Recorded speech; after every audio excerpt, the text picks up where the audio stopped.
Hello friends, welcome to Dhana's tips. இன்றைக்கி நம்ம ரொம்ப டேஸ்டியான பிரெட் குலோப்ஜாம் எப்படி பண்ணுறதுன்னு பார்க்கலாம். இந்த குலோப்ஜாம் செய்கிறதுக்கு தேவையான பொருட்கள்: பிரெட் 10, ஏலக்காய் 3, ஜீனி 100 கிராம், காய்ச்சிய பால் 50 மில்லி மற்றும் எண்ணெய்.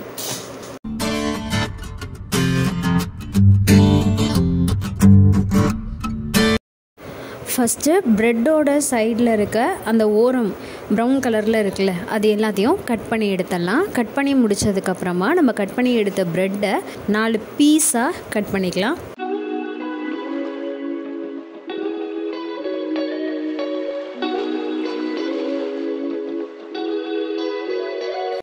எல்லா ப்ரெட்டையுமே இதே மாதிரி கட் பண்ணி முடித்ததுக்கப்புறமா மிக்சியில் போட்டு ஒரே ஒரு ஓட்டி எடுத்துக்கலாம். நமக்கு இந்த மாதிரி பவுடர் மாதிரி கிடச்சிரும். இதில் தான் நம்ம குலோப்ஜாம் செய்ய போகிறோம். அடுத்து ஏலக்காயை பொடிச்சு எடுத்து வச்சுக்கலாம். இப்போ நம்ம ப்ரெட்டை அரைச்சி வச்சுருந்தோம், அதில் காய்ச்சிய பால் கொஞ்சமாக சேர்த்து மிக்ஸ் பண்ணி விட்டுக்கலாம். ஃபஸ்ட்டு கொஞ்சமாக பால் சேர்த்துக்கலாம். சேர்த்துட்டு இது நல்லா பிசைஞ்சு விட்டுக்கலாம். பால் பத்தாமல் போகும்போது மட்டும் நம்ம திரும்ப சேர்த்துக்கலாம். ஃபஸ்ட்டே நம்ம நிறையா பால் ஊற்றிட்டோன்னா நமக்கு ரொம்ப குழக்குழன்னு ஆகிடும்.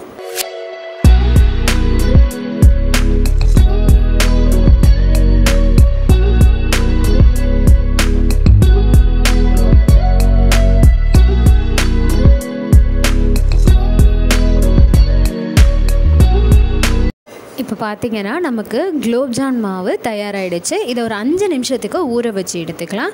இது ஊறிட்டுருக்க டைமில் நம்ம பாகு காய்ச்சிடலாம். அதுக்கு ஒரு பெரிய பாத்திரத்தில் ஜீனி சேர்த்துக்கலாம். ஜீனி சேர்த்துட்டு 100 மில்லி தண்ணி இதில் ஆட் பண்ணிக்கலாம். ஜீனி நல்லா கரைஞ்சி நமக்கு பாகு ஒரு மாதிரி பிசுன்னு இருக்கும்ல, அந்த மாதிரி வந்தால் போதும். ரொம்ப பாகாக வரணும்னு அவசியம் இல்லை. பாகு தயாராகிட்டுருக்க இந்த நேரத்தில் நமக்கு மாவு நல்லா ஊறிடுச்சு 5 நிமிஷத்தில். இப்போ இதை சின்ன உருண்டைகளாக உருட்டி எடுத்துக்கலாம். உருட்டி நமக்கு குலோப்ஜாம் எப்போதும் நம்ம உருண்டையாக போடுவோம். இன்றைக்கி ஓவல் ஷேப்பில் போட போகிறோம். அதனால் எல்லா மாவையுமே ஓவல் ஷேப்பில் தேய்ச்சி எடுத்துக்கலாம். இன்னைக்கு ரொம்ப வாசனை தூக்கலாக இருக்கே, என்ன பண்ணுறாங்க? ரெட்டையும் பாலையும் போட்டு பசஞ்சு என்னமோ பண்ணிட்டு இருக்காங்க. ரொம்ப நல்லா இருக்கும் போல இருக்கே, பார்க்கவே நாக்கு ஊறுது.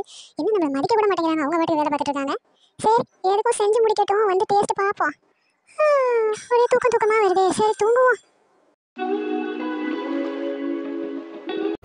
இப்போது குலோப்ஜாம் செய்கிறதுக்கான மாவு எல்லாத்தையுமே நமக்கு வேண்டிய ஷேப்பில் உருட்டி எடுத்தாச்சு. இப்போ நம்ம பாகு தயார் பண்ணி வச்சுருந்தோம்ல, பாகு பார்த்திங்கன்னா ஜீனி நல்லா கரைஞ்சி ஒரு கம்பி பதம் வந்துருச்சு. இப்போ இந்த பாகுலேயே நம்ம ஏலக்காயை பொடிச்சு அந்த பவுடர் அதில் சேர்த்துக்கலாம். அது கூடவே 1/2 ஸ்பூன் கேசரி கலர் பவுடர் சேர்த்துக்கலாம்.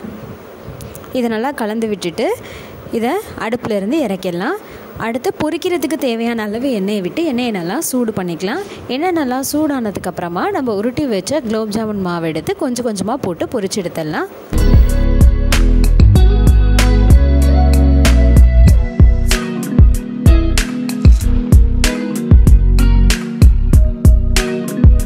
இப்போது பார்த்திங்கன்னா நமக்கு கலர் சேஞ்ச் ஆக ஆரம்பிச்சிருக்கு. 2 பக்கமும் ஈவனாக நல்லா செவந்து வறுபட்டுருச்சு. இப்போ இதை நம்ம கடாயிலிருந்து எடுத்துடலாம். இதே மாதிரியே நம்ம உருட்டி வச்ச மாவு எல்லாத்தையும் கொஞ்சமாக எண்ணெயில் போட்டு பொரித்து எடுத்துடலாம். இப்போ நம்ம கடாயிலிருந்து பொரித்து எடுத்தோம்ல, அந்த குலோப்ஜானை நம்ம காய்ச்சி வச்ச ஜீராவில் போட்டு ஊற வச்சிடலாம். ரொம்ப டேஸ்டியான பிரெட் குலோப்ஜாம் தயாராகிடுச்சு. ட்ரை பண்ணிவிட்டு எப்படி இருக்குன்னு கமெண்ட் பண்ணுங்கள். சேனலுக்கு சப்ஸ்கிரைப் பண்ணுங்கள். மறக்காமல் பக்கத்தில் இருக்க பெல் ஐக்கானை கிளிக் பண்ணிக்கோங்க. தேங்க்யூ.